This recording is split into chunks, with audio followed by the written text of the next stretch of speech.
Fresh Coast Gaming fans, we got something super special for you today. It's a beautiful Saturday afternoon, day before Father's Day, so we decided to get all the guys together and do some garage hammering. We got Tau Forever, we got Jason, we got Muggins, we got Jeremiah, we got Will, of course myself. We got little Charlie even over here playing with his World War II buildings. We got a couple more guys who are going to be swinging by later today. It's going to be awesome. We got 4 tables set up, and we're going to be doing first a 4-player, 200 points total Warmachine game with 2 Cygnar players, myself and Jason, versus Jeremy and Adam playing with their circle. So we got the, quote, good guys of the Warmachine and Hordes universe going off against each other. We're going to hopefully get into maybe some 40K. Mike's got a sweet bolt action table he's been pilfering Home Depot with. Lots of carpet samples. He comes in every couple days so they don't recognize him, and grabs some free carpet samples to cut up. But it's a sweet looking table. We're going to get into some bolt action demos and hopefully another special 40K game as well. So without any other rambling, let's go on to see what we're going to play today. This is a Cygnar list you've seen from me before. It's a Nemo 3 Tier 4 list with Thunderhead, Stormwall, Stormblades, the UA, 2 Storm Gunners, Strangeways, a Journeyman Warcaster, 3 Stormcallers, and a Storm Tower. Like I said, you've seen me play this before. Jason and I have been talking a little bit about what we want to use. This is Nemo's the caster I think I'm most comfortable with, and because I don't play nearly as much Warmachine and Hordes as these guys do, that's what I'm going to stick with. Jason, on the other hand, is like the Cygnar guy up at Gamer Sanctuary. So his stuff is not only just gorgeously painted. I think I've showed it off in a couple videos before, but I don't think we've ever gotten a game in. He's going to be using the Striker 3, the new one, with some Lancers, another Stormwall, Stormclad with a full Stormblade unit as well, and there's a Squire and a Journeyman back there somewhere. So we went kind of fluffy with this. We got Nemo and his apprentice, and just nothing but lightning and electro leaps. So we're gonna hopefully have some fun on Nemo's feet turn. All right, we're gonna go over Adam's list right here because I have no idea what half of this circle stuff is. All right, so go ahead. So this is pretty much my Michigan Cup list. So Epic Morvana, Stalker, Gorax, 2 units of Shifting Stones, one with the UA, Lord of the Feast, 2 Gallows Groves, unit of Warborn Skinwalkers with the Alpha UA, unit of Blood Trackers with Nuala, and a unit of Druids with the UA. All right. 50 points, no tier. And almost everything is painted. The UA is not quite finished, and the stones are almost there, but we're going to move over to Jeremy's embarrassing-looing army, I have to say. Yes. Almost nothing painted. Half of it painted. All right, so I'm running Ikaya, Tier 4 list. I had the Holy Trinity with the Pure Blood, Stalker, and Feral. The Gorax. I have the Warborn Skinwalkers with the UA. I have a set of Druids with the UA. I have the Stones with the UA. And that's pretty much it. Okay, lots of teleporting shenanigans going on. I've got 3 different units of stones. It's going to be nuts. I want to point out also, Michigan, microbrews, the best state in the country for microbrews, guys. Oberon is our kind of theme beer for this army too, King of the Fairies. Like I said, guys, this is kind of our guys' day. It's all, it's beer and gaming. We're going to do burgers and prostate exams later, so it's going to be awesome. Right, here we have a shot of the table. We've got our nice blue line of Cygnar here, 2 Stormwalls kind of anchoring the centers of each of the halves, and bunch of beasts on the hill from Jeremy. Adam's got his bricks back over here on the side. We gave Circle first turn. We won the roll, so we're going to let them go, and we'll come back after turn 1. Because there's so much on the table going on, we are going to do top and bottom of turn 1, just like we do for most Red Bat reps. But Jeremy's going to explain to me what he's got going on. Okay, the Holy Trinity just pushed forward. They casted their warping abilities. Feral got Spell Ward. Stalker got +2 strength, not necessary, but Feral got +2 armor. He also got Force Evolution from Kaya. Laris moved on up, so did the Stones, they teleported. The Druids came up, they cast Summon Vortex on themselves. 2 of them shot the Storm Pod. The Storm Pod and killed that. Gorax advanced, and the Warborn Skinwalkers also ran. Okay. And Adam? Alright, Gallows Groves, Strange Growth up, ran. They got Moronic has Carnivore on them. Stalker riled and ran. Ryland Ranch. Morvana's got Fog of War up. All my druids are the same thing, Vortex, except counter magic and elemental immunity. That's it. Okay. I didn't kill anything. I'm sorry for the queen in the background, guys. It's a little loud, and Mike just took care of that for us. So we're going to move into the bottom of turn 1 and get ready to face all these werewolves. All right, Jason and I are kind of getting ready to blunt a charge. We've got my Stormblades over here, and Jason's kind of clogging up the middle right here. The Lancers, the Storm Knights are up there. Storm Knights? Storm Lances. I was right the first time. And the Storm Clad are right there. We got a lot of triangulation stuff set up. We've got my Storm Callers all over the place and a bunch of Storm Pods out there.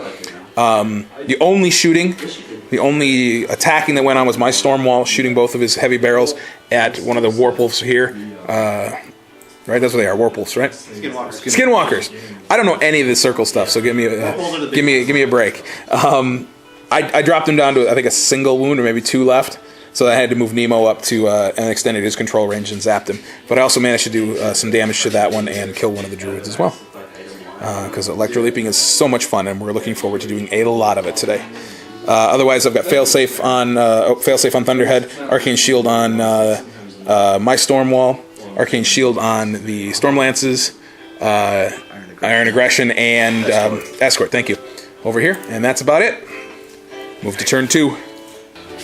Top of turn 2, Circle strikes first. Go ahead, Adam. Alright, just briefly, Druids went first. Pulled a lot of these Storm Lances. Storm Lances. Storm Lances up in, not doing much damage because they had Arcane Shield on them, but still pulling them closer.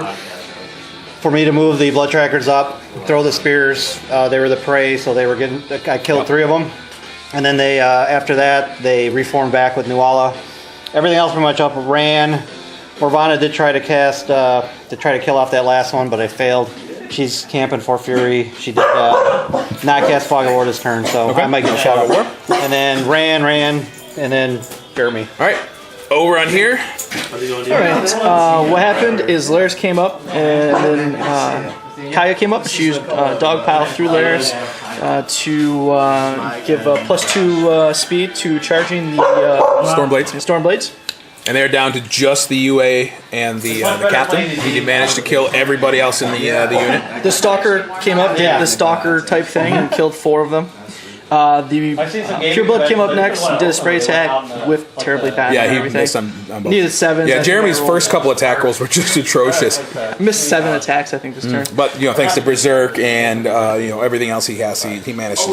What I was really proud of is I moved the Feral up, killed a model, and then I bought it an attack, and then I turned around and threw. Yeah, he grabbed one of my Storm Gunners and chucked him into the squad leader of the Stormblades and killed them both. I was pretty proud. Two-handed throws are fun. Yep, the Druids moved up. They killed another one of these sword guys, and then they cast Summon Vortex, and then everyone else just kind of moved up. Okay, and that's it. So we're gonna go into. That's right. The Warborns advanced. They killed another one of those. They wrecked the Storm Pod. And 2 more of the. I don't know what those guys are. What they're called. Sounds really bad. Oh, the Stormblades. Yeah, he killed some of Jason's Stormblades too. Yep, that was it. That's it. Moving into Cygnar turn 2. All right, this was a turn of just not enough. The Stormwall, actually first the Stormblades came over here and charged the Stalker. Did some damage to it. The Lieutenant actually did a pretty good hit on it. The Stormwall charged in and wrecked the Feral Warpwolf, and then combined everything over here, dropped him down to a single health box. A triangulation shot using the pod over here actually finished off the Stalker. Couldn't touch him. And then I tried spraying through Stormwall. Nemo and Finch both shot at Stormwall to try to electroleap onto him. Nothing. I couldn't get that 1 box of damage. I needed an 8 or better, and I must have rolled at least 8 times. I think I had one of my Storm Callers come running over here and try a surge shot on him. Actually, he's in the triangle, so it would have been a triangulation shot, but nothing. Thunderhead did some damage to the Skinwalkers around him, and then everybody else combined to help finish him off. The captain finished off the Alpha, and then a lot of the Blood Trackers were killed over here by the Stormwall with some of his electroleaping. Stormclad as well. Striker ran over here to help me out, used his feet, and I don't think we were able to take advantage of it that much. We didn't have a whole lot of range. ability to actually auto hit anything with a charge. The storm wall was out of the range, and all he was able to do was hit a blood tracker. Over here, same thing with Adam casting elemental immunity on the druids. We weren't able to do a whole lot with electro leaping and triangulations and surges. So it was an okay turn, but it could have been a lot better. We're going to move into turn 3. All right, here we are at the top of turn 3. Again, I'm going to let Adam and Jeremy kind of go through it. All right, kind of going around the board. Things happen in different patterns here. One of the things, the Lord of the Feast jumped in there, killed a bunch of the guys. I don't forget what these guys are called. Stormblades. Stormblades. And then I kind of did a lot of moving to clear out the charge lanes for the Skinwalkers and the Warpborn on the storm wall. I got him down to like 8 or 9 boxes. Beat up. Both his arms are crippled. Okay. But he's still functioning. Morvana did pop her feet. I brought back a lot of Jeremy's guys and some of my blood trackers. The druids over here cast Force Bolt. She did cast Purification to get rid of the 2 buffs there. But even with the Arcane Shield off, I couldn't do enough damage to kill both of them. I did kill one. Okay. And that's it. Jeremy? Well, this was a very complicated turn for me. Yeah. I had to do things in a very specific order. But what I did is activated my druids up, and they moved up, and they healed the stalker. So then he could cast his own abilities. Yep.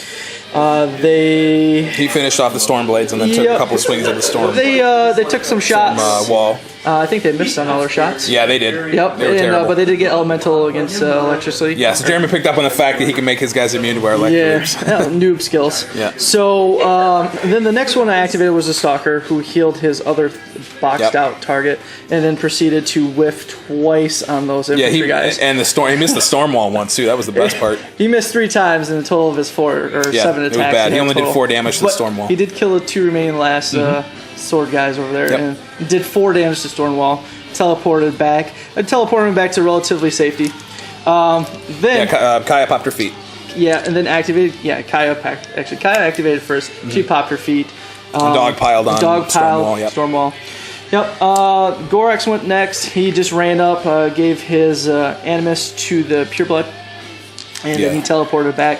Pureblood activated next to give himself strength. He had Force Evolution on him from Kaya. Strength 20 ran up, took off over half the boxes. Yeah, from he wrecked the left side, and the right side's taking some hits. I didn't teleport him back because he's going to Berserk out next turn. Yep. Well, if he's still there. If he's still there. Yep. And then Laris ran up, killed that little bugger in the woods. Yep. The last move was after Adam brought my Warpworms back. One moved up and killed your remaining captain. Yep. And the Stormblade captain died from the Warpworm. And that's been it. That's it. So we're gonna move into turn 3, and we'll see if we can't have some Electro Leap shenanigan fun with Nemo's feet. All right, another turn of not quite as good as we wanted it to be. Nemo used his feet to boost all the electrical damage on this half of the table. The Storm Wall was repaired his 1 point on his left side by Strange Ways, and then hit and killed 3 of the Druids with a sweep, and then pounded the Pureblood into just gore. Dropped his Storm Pod over here so that we could get a good triangulation shot on the UA, the Shifting Stone UA, and finished him off. Thanks to that guy right there, and everything else kind of focused on the Skinwalkers in the middle. I missed a charge with I failed to damage on a charge with the Journeyman. Thunderhead got in there and blew up and did a whole bunch of damage. A lot of electro leaping over here just to thin out some things, but that's about it. We didn't really get a whole lot done with the Storm Wall over here crippled, and Adam bringing a whole bunch of stuff back. So we're going to move into turn 4 and keep playing. Top of turn 4, we're going to start with Jeremy this time. Big stuff happened over there. Yeah. Nothing really happened. Really. Not much, no. Gorax down here got a couple boxes on there, but didn't do a lot. Yeah, Thunderhead's still okay. Killed the little node. The game over here. I attempted to dogpile this so the stalker could reach it. Yep. And She missed. failed to hit, just like all of my other attacks this game. So she just kind of moved over, moved the stalker, just kind of block line of sight. Moved the druids, gave anti-lightning and a vortex, and I ran. Skinwalker over here did kill Junior. Did kill the captain, and then I sprinted Lair straight ahead. Okay. And now here's what really happened. You notice there's kind of a hole right over there where Stryker used to be. Adam, you want to tell us why Stryker's no longer on the table? The first thing that happened, the stalker frenzied from the turn before because it had the Gorax primal on it. but it managed to finish off the storm wall. I was kind of setting up the assassination on Striker by pulling him away from the. Two of the druids hit, so they pulled him out of range there, and then these two fine gentlemen decided to charge, combine melee, and I rolled. He rolled triple sixes. Triple sixes on Left Striker with a single box of damage. and then on their second attack, they finished him off. So yeah, that was definitely Skinwalker's MVP moment of their life. I've never seen him For kill those caster. for those of you who question, the hobby side of wargaming, that's what happens when you paint your models this Yeah, well. You get Skinwalker. triple sixes on your damage rolls against casters. So other than that, Morvana healer. It's a fact. It's proven fact, right? Yes? Everyone agrees? Yes, Morvana. Yes, paint your models. That's why I rolled so bad. Yeah, well, yeah, exactly. Half your stuff isn't painted. Your dice have been horrible today. The stones shifted over. Morvana healed herself a bit up, and I killed the last cavalry. Yeah, so we are kind of on our own in the corner here. Turn 4 is probably going to be the last one. Let's see what we can do. Bottom of turn 4, I saw a hole and I went for it. Stormwall walked his way through here, punched the Gorax to death. Some Electro Leaping didn't do a whole lot. That Stormblade infantryman, or the squad leader, came in here and actually finished off that Skinwalker, which left Thunderhead open to walk up here in the middle and pulse. And he hit just tons of stuff. And then I especially hit Kaya, and then proceeded to just throw more pulse shots at her until she was dead. This is really good cake. Other than that, I just did a little bit of damage to some of the trees and the stones around here with Electro Leaps, and that's it. Journeyman came over here and has reactivated the Stormclad, so we got a little bit more punch left to go. My Storm Tower missed the Skinwalkers over there. I'm going to just try to leap through all those druids. We're moving to turn 5. I am an idiot. We have been talking about this. See, this is why Beer Machine is not a good idea, fellas. Nemo's sitting here at 13 inches. We did establish that we had Killbox in play, and we completely forgot about it for the first couple turns, or at least I did. But they reminded me, so I said I'll take my 10 damage, and I have to move Nemo out, and I completely forgot about it. Completely forgot about it. So I know, we were like, we were getting happy about being able to do stuff, and I killed myself. So anyway, Nemo dies right here. We were kind of back on our heels a little bit. We didn't have a whole lot left with our jacks, and it would have been really tough for us. But I was just not paying any attention. I know, one step. If I just stepped off the hill, I was fine, because that's 13 inches, 14 inches is off the hill. I would have been good. But no, I'm not paying attention. So anyway, fun game. We had a lot of casualties, a lot of carnage, and we're definitely going to try to do something like this again. Yeah, it was epically poor gameplay on my side. So. All right, thanks again for watching, guys. We're going to try to get in some 40K and some bolt action and a bunch of other stuff today too. I will.